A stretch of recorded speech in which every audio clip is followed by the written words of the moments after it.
आप कैसे हैं? आप लोगों का पेपर स्टार्ट हो गया होगा प्री बोर्ड का। तो हम ये प्री बोर्ड का एक पेपर मेरे पास है, इसके प्रश्नों के उत्तर हम देखते हैं, इसको सॉल्व करते हैं कि कैसे हमको प्रश्नों के उत्तर लिखने हैं और क्या क्या चीज़ें होती हैं, किस पे कितने नंबर होने चाहिए। तो आज हम उसको देखेंगे किस तरह से एक कीबोर्ड जैसे की दिया जाता है तो कौन कौन से शब्द होते हैं, कौन कौन से वाक्य हो जाएंगे, कैसे कैसे लिखना है आपको कि उस पर अगर उसमें से आप 2 पॉइंट भी लिखते हैं तो आपको नंबर मिलता है और अनायास में आप 1 पेज भी लिखेंगे तो नंबर नहीं मिलेगा। तो कैसे लिखना है आइए इसको देखते हैं और इसी तरह से पेपर भी चालू कर लेते हैं। तो सबसे पहले आप पेपर मिलने पर सबसे पहले क्या करेंगे, निर्देश पढ़िए सबसे पहले। तो क्या है निर्देश? निम्नलिखित निर्देशों को बहुत सावधानी से पढ़िए और उनका सख्ती से अनुपालन कीजिए। इस प्रश्न पत्र में कुल 15 प्रश्न हैं, सभी प्रश्न अनिवार्य हैं। इस प्रश्न पत्र में कुल 4 खंड हैं, क ख ग घ। खंड क में कुल 2 प्रश्न हैं जिनमें उप प्रश्नों की संख्या 10 है। खंड क में कुल 4 प्रश्न हैं जिनमें उप प्रश्नों की संख्या 20 है। दिए गए निर्देशों का पालन करते हुए 16 उप प्रश्नों के उत्तर आपको देने हैं। खंड क में कुल 5 प्रश्न हैं जिनमें से उप प्रश्नों की संख्या 20 है, 5-5 प्रश्न होंगे। खंड घ में कुल 4 प्रश्न हैं, सभी प्रश्नों के साथ उनका विकल्प भी दिया गया है। प्रश्नों के उत्तर दिए गए निर्देशों का पालन करते हुए लिखिए। जैसा निर्देश दिया गया होगा वैसा ही आपको लिखना है। आइए देखते हैं अपठित गद्यांश का सबसे पहला प्रश्न है। हाँ, निम्नलिखित गद्यांश को ध्यान पूर्वक पढ़कर उस पर आधारित प्रश्न पूछे गए प्रश्नों के उत्तर लिखिए। तो आइए पहले हम इसका पढ़ते हैं गद्यांश को। गद्य को क्या दिया गया गद्यांश? आज विश्व के कई देशों में अदरक वाली भारतीय चाय का चस्का लोगों को ऐसा लगा है कि वहां हर कोई भारतीय चाय का शौकीन हो गया है। इसके अलावा भारत में कुल्हड़ वाली चाय भी काफी लोकप्रिय है। मिट्टी के कुल्हड़ में परोसी गई चाय का अपना विशेष महत्व है क्योंकि इसकी सौंधी खुशबू के और लाजवाब स्वाद को इसके बिना अनुभव नहीं किया जा सकता। भारत की सिफारिश पर संयुक्त राष्ट्र महासभा ने 21 मई को अंतर्राष्ट्रीय चाय दिवस घोषित किया है। भारत ने मिलान में हुई अंतर्राष्ट्रीय खाद्य और कृषि संगठन की बैठक में यह प्रस्ताव पेश किया था। संयुक्त राष्ट्र महासभा ने अपनी अधिसूचना में कहा कि हम विश्व की ग्रामीण अर्थव्यवस्था में चाय के योगदान को लेकर दुनिया को जागरूक करना चाहते हैं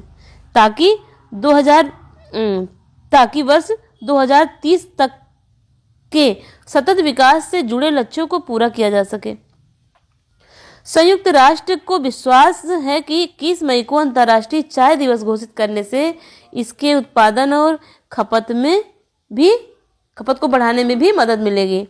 अंतर्राष्ट्रीय चाय दिवस का उद्देश्य दुनिया भर में चाय के लंबे इतिहास और गहरे सांस्कृतिक और आर्थिक महत्व के बारे में जागरूकता बढ़ाना है। इस दिन का लक्ष्य चाय के अस्थायी उत्पाद और खपत के पक्ष में गतिविधियों को लागू करने के लिए सामूहिक कार्यों को बढ़ावा देना और भूख और गरीबी से लड़ने में इसके महत्व के बारे में जागरूकता बढ़ाना है। साथ ही संयुक्त राष्ट्र महासभा ने चाय के औषधीय गुणों के साथ सांस्कृतिक महत्व को भी मान्यता दी है। अब देखिए चाय में विश्व के प्रमुख उत्पादकों में एशिया, अफ्रीका, दक्षिणी अमेरिका शामिल है, जबकि विश्व के 4 बड़े उत्पादक देशों में क्रमशः चीन, भारत, कीनिया और श्रीलंका शामिल है। विश्व के कुल चाय उत्पादन में इन देशों की हिस्सेदारी 75% है। भारत विश्व में चाय उत्पादन का एक बड़ा केंद्र है। भारत में चाय उत्पादन करने वाले राज्यों में असम, पश्चिमी बंगाल, केरल, कर्नाटक और तमिलनाडु शामिल है। असम भारत का सर्वाधिक चाय उत्पादन करने वाला राज्य है। भारत में लगभग 13,000 चाय बागान हैं, जो 60 लाख से अधिक श्रमिकों की आजीविका का प्रमुख साधन भी हैं। चाय एक श्रम आधारित उद्योग है, इसलिए भारत जैसे देश में इसके विकास की अपार संभावनाएं हैं। चाय की चुनाई के लिए अधिक मात्रा में श्रमिकों की आवश्यकता पड़ती है क्योंकि चाय की पत्तियां एक कर तोड़ी जाती हैं जिनमें कोमल पत्तियां नष्ट न हो। अपनी कोमल उंगलियों के कारण ही चाय के उद्यानों में स्त्री मजदूर द्वारा पत्तियां तोड़ी जाती हैं। चाय की पत्तियां तोड़ने के काम के लिए श्रमिकों को पूरे दिन खड़े रहना पड़ता है, चाहे वह चिलचिलाती धूप में हो या बारिश में। वे आमतौर पर उस हिस्से तक पहुंचने के लिए 4 से 5 किलोमीटर पैदल चलते हैं जहां वे चाय की पत्तियां चुनते हैं। तो आइए देखते हैं इससे संबंधित प्रश्न कौन कौन से बन आइए देखते हैं कथन क्या है। अब इससे संबंधित प्रश्नों को हम देख लेते हैं। कथन ए और कारण ए आर को पढ़कर उपयुक्त विकल्प चुनिए। कथन ए है, संयुक्त राष्ट्र महासभा ने 21 मई को अंतर्राष्ट्रीय चाय दिवस घोषित किया है। दूसरा है, कारण आर क्या है, विश्व की ग्रामीण अर्थव्यवस्था को मजबूत बनाने में चाय की अहमियत को समझना। तो आइए देखते हैं कथन कौन सही है इसका। पहला है, कथन ए गलत है किंतु कारण आर सही है। कथन ए गलत है किंतु कारण आर सही है।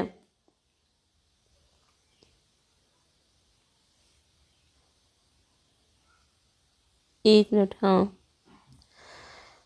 सेकंड है, कथन ए और कारण आर दोनों ही गलत हैं।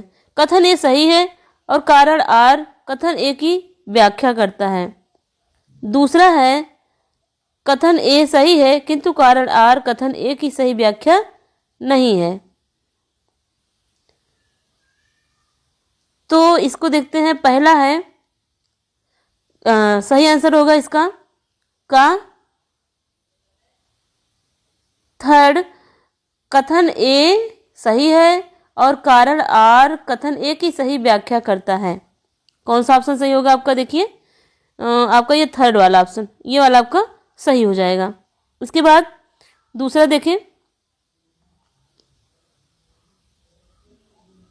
भारत में कुल्हड़ वाली चाय काफी लोकप्रिय है क्योंकि सौंधी खुशबू होती है, लाजवाब स्वाद होता है, बहुत महंगी होती है, आसानी से उपलब्ध है। अब इसमें भी कथन दिया गया है। कथन ये है,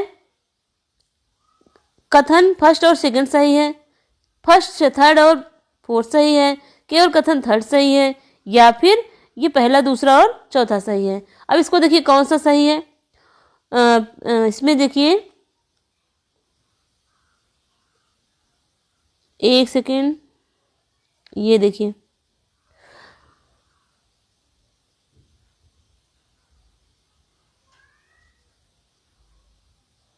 हाँ, कथन जो है सौंधी खुशबू होती है, ये भी सही है आपका।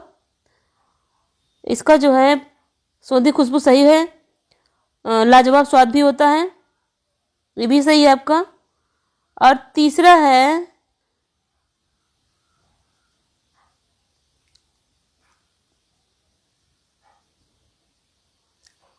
आसानी से उपलब्ध, हाँ, ये आपका ऑप्शन नंबर सेकंड खा का पहला ही कथन है, पहला और दूसरा सही है।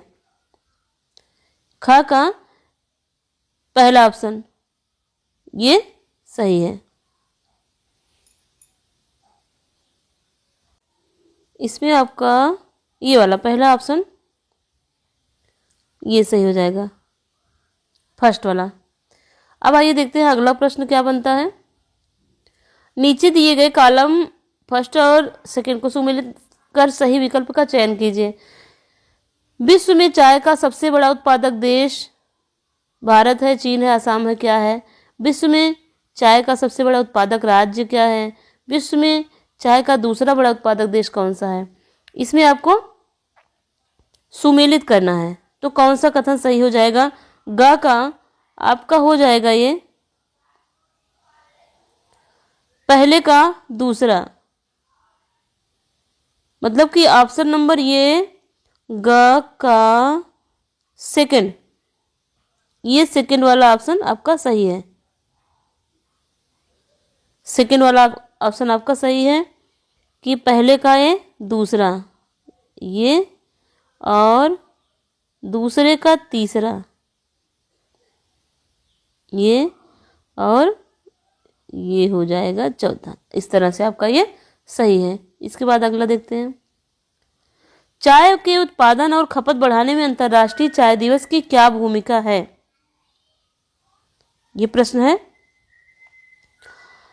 देखिए इसमें क्या हम लिख देंगे, इसमें तो लिखना पड़ेगा आपको। करोड़ों लोग चाय के व्यापार से जुड़े हुए हैं। आप इस प्रश्न में लिखेंगे चाय के उत्पादन और खपत बढ़ाने में अंतर्राष्ट्रीय चाय दिवस की क्या भूमिका है।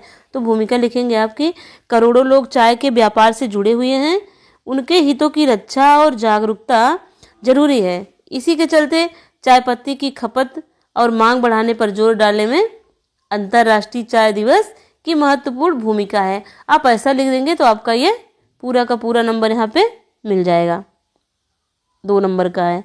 इसके बाद अंगा वाला क्वेश्चन देखिए, चाय एक श्रम आधारित उद्योग है, कैसे? इसको भी आपको लिखना ही पड़ेगा। करोड़ों लोग चाय के क्या है, चाय एक श्रम आधारित उद्योग। अच्छा हाँ, इसके लिए आप लिखेंगे चाय एक श्रम आधारित उद्योग है, अधिक मात्रा में श्रमिकों की आवश्यकता पड़ती है, बहुत सावधानी से चाय की पत्तियां एक एक करके तोड़ी जाती हैं, श्रमिकों को पूरे दिन खड़े रहकर काम करना पड़ता है, इसलिए यह श्रम साध्य कार्य है। आप ऐसा इस प्रश्न में लिखेंगे तो आपको इस पे पूरा नंबर मिलेगा, 2 नंबर का। अब दूसरा प्रश्न देखते हैं। अभी तक आप गद्यांश के प्रश्न देखे, अब यह है काव्यांश। एक काव्य दिया गया है, देखिए किसका है, रामधारी सिंह दिनकर का है, रश्मिरथी से, भाग 3 से दिया गया थोड़ा सा, इसको देखते हैं। अर्जुन देखो किस तरह कर्ण सारी सेना पर टूट रहा, किस तरह पांडवों का पौरुष होकर असंख्य वह लूट रहा। देखो जिस तरफ उधर उसके ही बाण दिखाई पड़ते हैं, बस जिधर सुनो केवल उसके हुंकार सुनाई पड़ते हैं। कैसी करालता, क्या लाघव, कितना पौरुष, कैसा प्रहार, किस गौरव से यह वीर दुरिद कर रहा समर वन में विहार। व्यूहों पर व्यूह फटे जाते, संग्राम उजड़ता जाता है, ऐसी तो नहीं कमल वन में भी कुंजर धूम मचाता है। इस पुरुष सिंह का समर देख, मेरे तो हुए निहाल नयन। करें, इस पुरुष सिंह का समर देख, मेरे तो हुए निहाल नयन। कुछ बुरा न मानो कहता हूं मैं आज एक चिर गूढ़ वचन। कर्ण के साथ तेरा बल भी मैं खूब जानता आया हूं, कर्ण के साथ तेरा बल भी मैं खूब जानता आया हूं। मन ही मन तुझसे बड़ा वीर पर इसे मानता आया हूं। और देख चरम वीरता आज, तो यही सोचता हूं मन में, है भी कोई जो जीत सके इस अतुल धनुर्धर को रण में। अब देखिए बहुत ही अच्छा प्रसंग है इसमें। श्री कृष्ण ने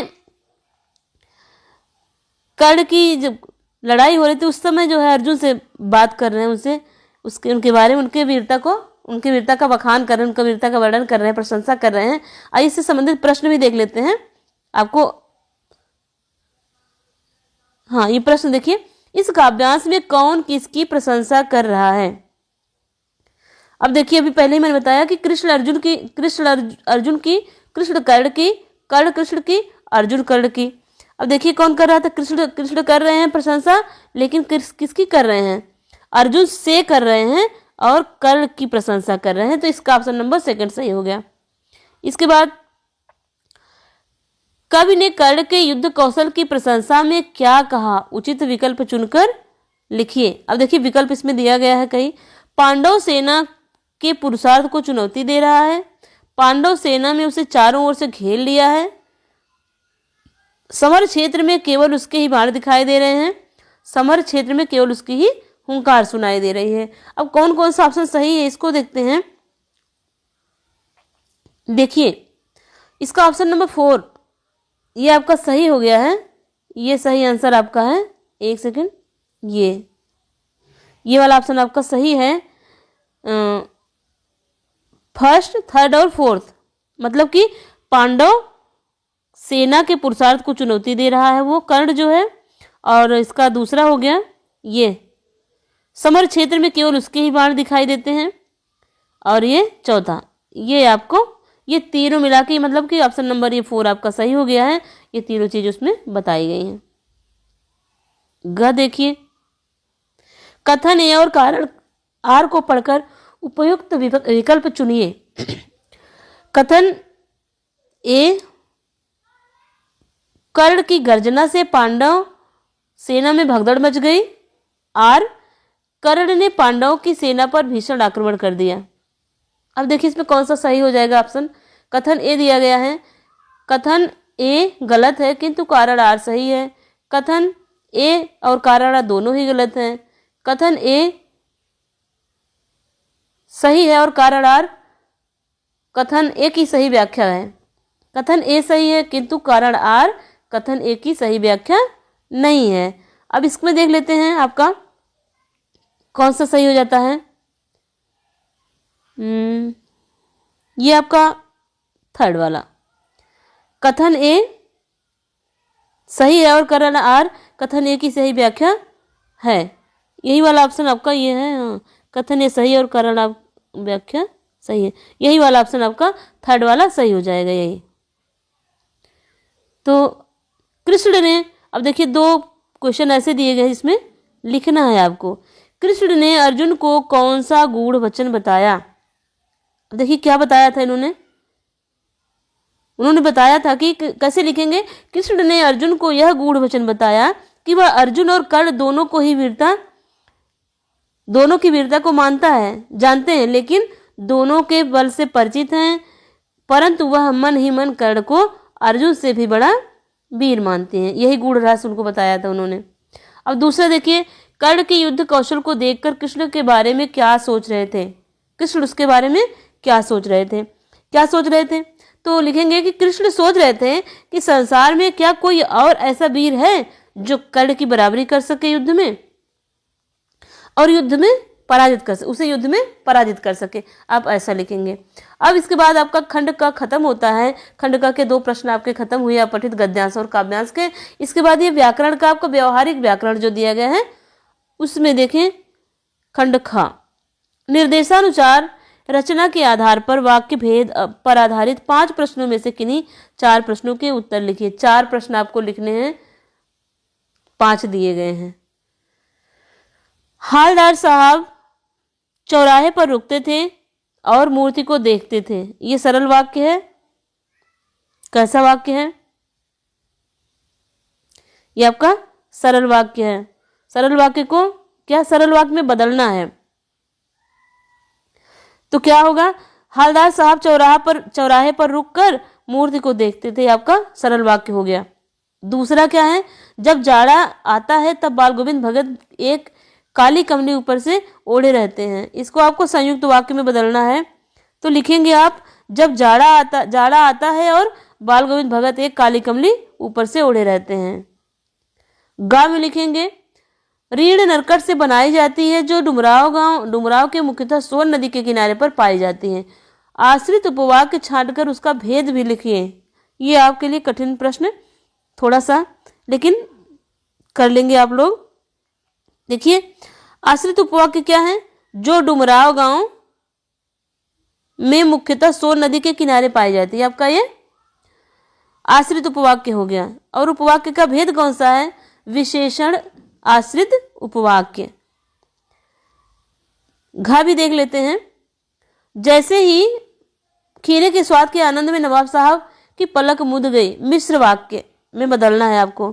तो इसके लिए लिखेंगे, जैसे ही नवाब साहब ने खीरे का आनंद लिया वैसे ही उनकी पलकें मुद गई। एक और है अंगा, काशी आज भी संगीत के स्वर पर जगती है और उसी की थापों पर सोती है। ये देखो, रचना की दृष्टि से वाक्य का भेद लिखिए। कौन सा वाक्य है ये? तो कौन सा है? संयुक्त वाक्य है आपका ये। क्वेश्चन नंबर 4 आ गया। निर्देशानुसार वाच्य पर आधारित प्रश्नों में से किन्हीं 4 प्रश्नों के उत्तर लिखिए। इसमें 5 करा रहे हूँ, आप लोग अपना मिलाएंगे आंसर, कौन सा आपने किया है, कौन सा सही है। देखिए, वह गिने चुने फ्रेमों को नेताजी की मूर्ति पर फिट कर देता है। कर्मवाच्य में बदलना है आपका। कैसे होगा? उसके द्वारा गिने चुने फ्रेम नेताजी की मूर्ति पर फिट कर दिए जाते हैं। उसके द्वारा गिने चुने फ्रेम नेताजी की मूर्ति पर फिट कर दिए जाते हैं, ऐसा होगा। खा है, नवाब साहब द्वारा जेब से चाकू निकाला गया और खीरे छिलने शुरू कर दिए गए। कर्तृवाच्य में बदलना है। क्या है? नवाब साहब ने जेब से चाकू निकाला और खीरे छिलने शुरू कर दिए। ग, बिना सहारे दादाजी अब चल नहीं पाते। भाववाच्य में बदलना है। बिना सहारे दादाजी से अब चला नहीं जाता। इसके बाद है स्वयं प्रकाश जी ने नेताजी का चश्मा कहानी की रचना की। वाक्य पहचान कर भेद बताइए। ये आपका हो गया कर्तृवाच्य। कर्म की प्रधानता वाले वाक्य में कौन सा वाच्य होता है? कर्म की प्रधानता होगी तो कर्मवाच्य आपका हो जाएगा। क्वेश्चन नंबर 5, निर्देशानुसार पद परिचय पर आधारित प्रश्नों में से किन्हीं 4 प्रश्नों को के रेखांकित पदों का परिचय दीजिए। अब इसमें देखिए, पान वाला नया पान खा रहा था। पान वाला नया पान खा रहा था। नया अंडरलाइन किया गया है। नया देखिए विशेषण होगा। कौन सा विशेषण होगा? गुणवाचक, पुल्लिंग है, एक वचन है और पान विशेष्य। दूसरा आपका है वक्त काटने के लिए खीरे खरीदे होंगे। अब देखिए खरीदे को अंडरलाइन किया गया खरीदे होंगे पे। उसमें क्या है? खरीदना क्या क्रिया है। तो क्रिया है। कैसी क्रिया है? सकर्मक क्रिया है, पुल्लिंग है और बहुवचन है। खरीदे होंगे मतलब भूतकाल है। ग देखिए, विद्यालय के साथ एक ही डाकघर है। के साथ को अंडरलाइन किया गया है। विद्यालय के साथ संबंध बोधक अव्यय और घर के डाकखाने और बीच के संबंध को दर्शा रहा है। बस इसमें क्या होगा? संबंध बोधक अव्यय ही है। इसके बाद वाह भाई खूब क्या आइडिया है। वाह भाई खूब क्या आइडिया है। इसमें बताना है आपको वाह विस्मयादि बोधक अव्यय है जो प्रशंसा सूचक है। बस 2 ही आपको बताने हैं। अंगा में क्या है? वे बहुत कोमल और संवेदनशील व्यक्ति थे। अंगा लिखिए। देखिए वे बहुत ही कोमल और संवेदनशील व्यक्ति थे। वे को अंडरलाइन किया गया है। वे क्या है? सर्वनाम है, अन्य पुरुष है,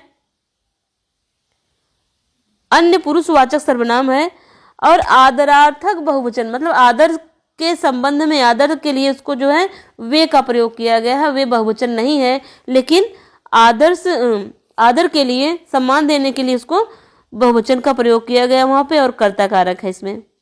इसके बाद अगला देखिए, निर्देशानुसार अलंकार पर आधारित 5 प्रश्नों में से किन्हीं 4 प्रश्नों की रेखांकित काव्य पंक्तियों में अलंकार पहचान कर लिखिए। अब इस प्रश्न को देखते हैं। सहस बाहुसो समरिपु मोरा।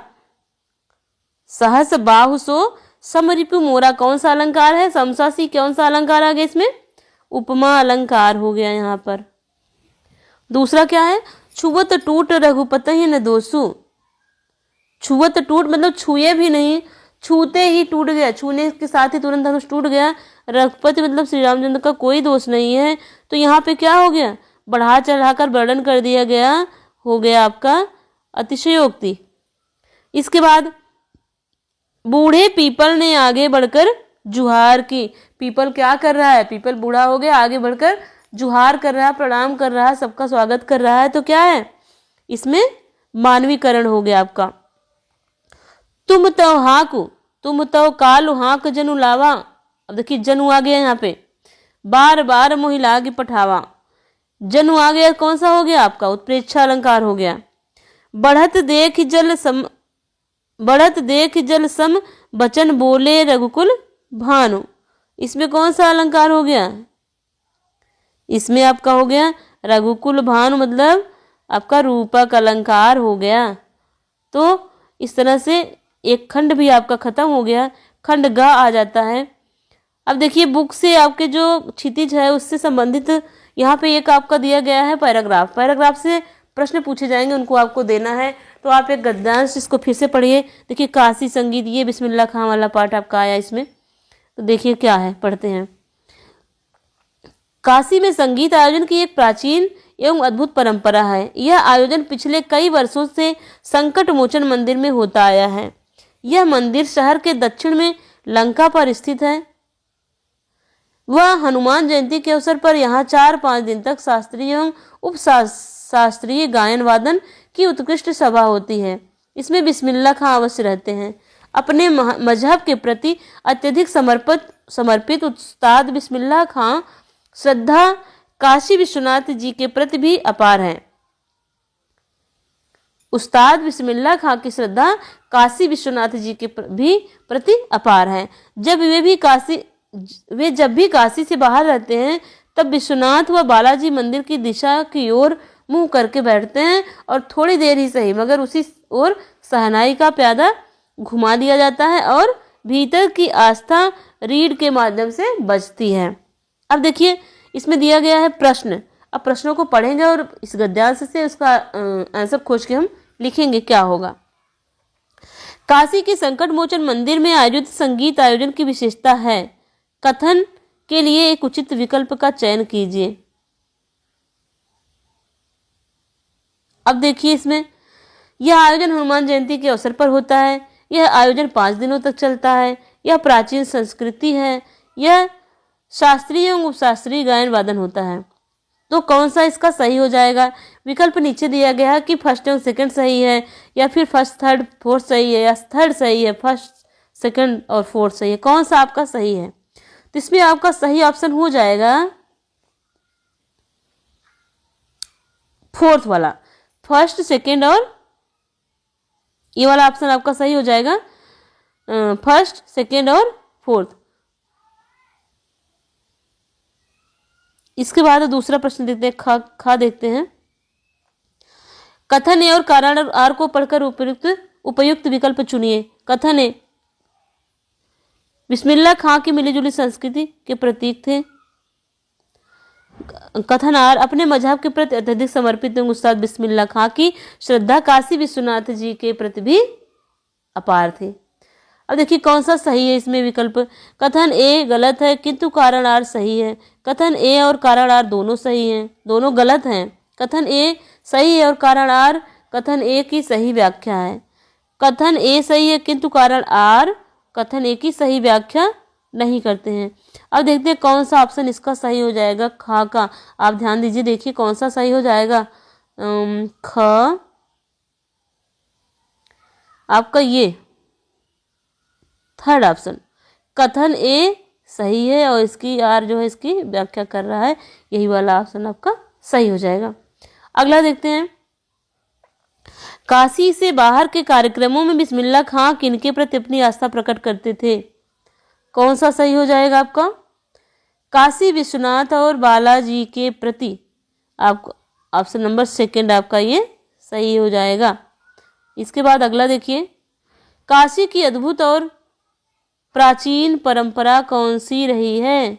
कौन सी परंपरा थी।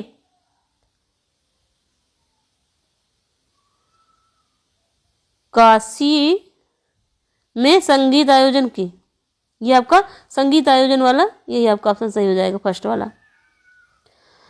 अब देखिए दूसरा लास्ट। इस गद्यांश का मूल भाव क्या है, उसमें उचित विकल्प का चयन कीजिए। काशी की सांस्कृतिक परंपरा को दर्शाना, बिस्मिल्लाह खां के सांप्रदायिक सद्भाव को दर्शाना, बिस्मिल्लाह खां के संगीत के प्रति आसक्ति को दर्शाना, बिस्मिल्लाह खां के काशी के प्रति प्रेम को दर्शाना। कौन सा आपका सही हो जाएगा। इसमें आपका पहला ही ऑप्शन आपका सही हो जाएगा, ये वाला काशी की सांस्कृतिक परंपरा को दर्शाना इसका मुख्य उद्देश्य है। इसके बाद क्वेश्चन नंबर 8 देखिए क्या दिया गया इसमें। निर्धारित गद्य पाठों के आधार पर निम्नलिखित 4 प्रश्नों में से किन्हीं 3 प्रश्नों के उत्तर लगभग 25 से 30 शब्दों में आपको देने हैं। अब देखिए कैप्टन के प्रति पानवाले की क्या व्यंग्यात्मक टिप्पणी की गई थी। इस व्यंग्यात्मक टिप्पणी पर आप अपनी प्रतिक्रिया लिखिए।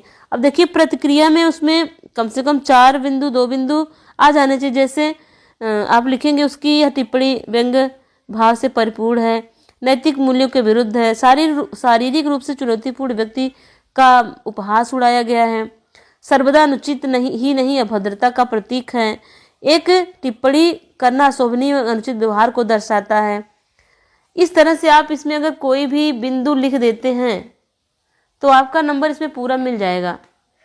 इसके अलावा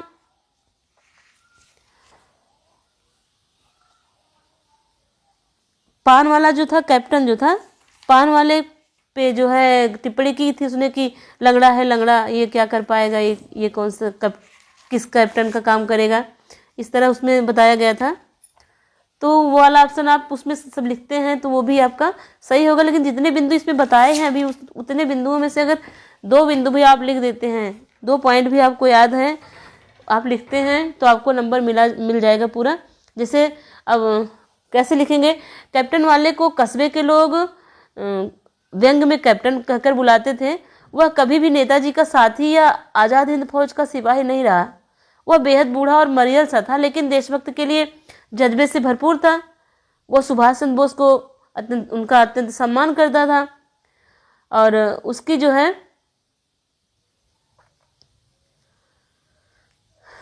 लेकिन इसके बाद भी जो पान वाला था उसने वो टिप्पणी बहुत अभद्र की थी।